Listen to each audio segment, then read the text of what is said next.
ناحیەی بالیسانی سنووری قەزای شەقلاوەیە لە پارێزگای هەولێر 35 ساڵ لەمەوبەر ئەو ناوچەیە لەلایەن ڕژێمی عێراق بە چەکی کیمیاوی بردومان کرا.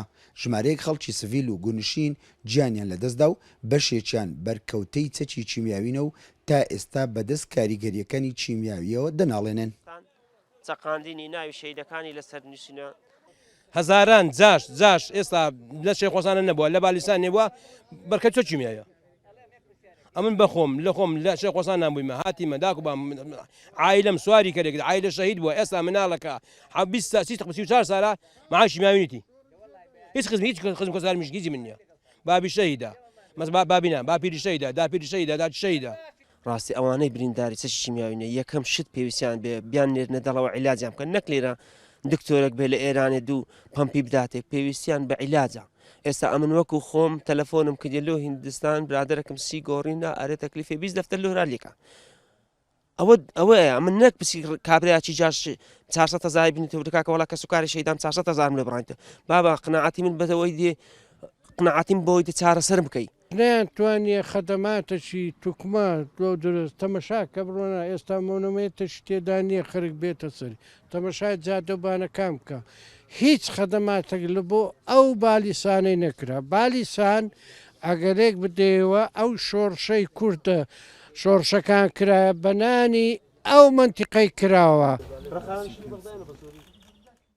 لە بەرامبەر قوربانیدان و شەهیدانی سنووری بالیسان و خۆشناوەتی حکوومەتی هەرێم ناحیەی بالیسانی لە پرۆژە خزمەتگوزاریەکان بێبەش کردووە.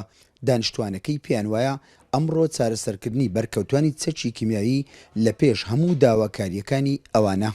خزمەتگوزاریەکانمان لە ئاستی پێویستدانیا یەکەم شێت ڕێگاوبانمان وێرانە ئیوەنیە ئۆتۆمبیل پەیدا بڕواتن و بینایی ناحیەمان تەواو نییە.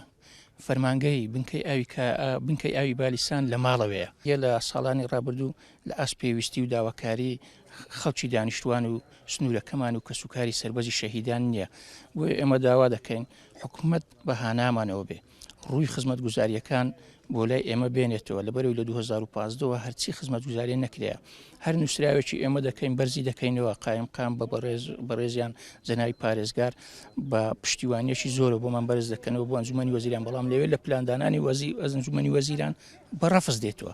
کەسوکاری شەهیدان و بەرکەوتوانی ناحیەی بالیسان پێیان وایە پشتگوێ خستنی بالیسان لەلایەن حکوومەتی هەرێم لە ڕووی دەرونیەوە زۆرترین ئازاری هاوشێوەی کیمیاباران و شەهیدکردنی دانیشتوانی سنوورەکەیە لەلایەن ڕژێمە یەک لە دوای یەکەکانی عێراق لە بەرامبەر دانیشتوانی بالیسان ئەنجامیان داوە.